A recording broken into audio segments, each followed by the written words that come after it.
مې زه بچي صرف د الله د رضا لپاره خدمت کوم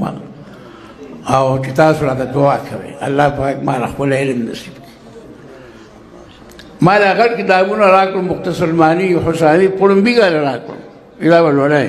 مې دعا راته کوله.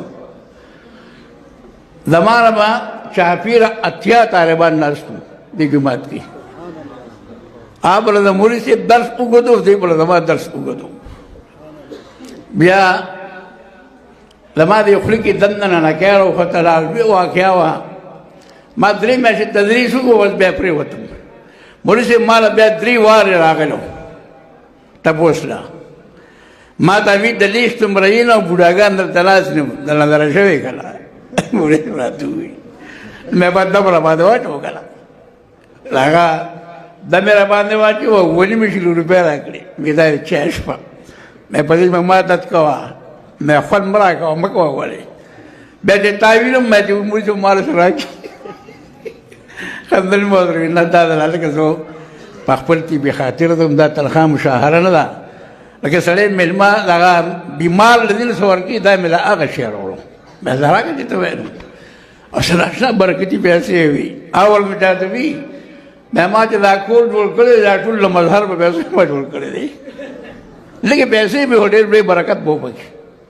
لوی برکتي پیسې وي. زه 5 میاشتې بیا پروت وم ما تدریس نه شو کولی ځکه چې نانکۍ وه هغه بیا ته ډېر تنګ شوم مې خدای پاک دا خبره خو ډېره اوږده شوله تدریس هم پاتې شو هر څه پاتې شو. بیا مې خوب ولیدو داسې په دې ګوټ رحمان مې تکې سپینې جامې مې دي یو 4 کسان د حلقې په طریقه ناست دي دراړم ما پې سلام واچو چې داسې بره ما ته وکتل نو دا کېږي مو سره زه ورسره کېناستم چې کېناستم نو ما له ځای راکړو حلقه کې ما ته یو وویل ته مې پېژنئ مې نه دا څوک یې وایي زه نوح علیه السلام یم دا ادریس علیه السلام دی دا موسی علیه السلام دی دا عیسی علیه السلام دی یا الله مجلس الانبیاء علیهم السلام دی زما له خپله بیماري راشوه خو ما دا مخ داسې پټ کړی و. نوح علیه السلام ما ته ویل دا مخ ته ولې پټ کړی دی مې دې بیمار یم څنګه بیمار یې مې دانه ده راباندې نو ویې دې بل که نه دم دې کو مې هغه نوح علیه السلام راباندې ړومبې دم واچو بیا ادریس علیه السلام بیا موسی علیه السلام چې د عیسی علیه السلام نمبر راغی ما ته یې رانږدې شم ته مې هغه جي چې ورنږدې شوم دا ګس لاس یې زما په دې سر کېښودو هغه ښی لاس یې دا کېښودو دم یې وچو چې شف یې کړو شف سره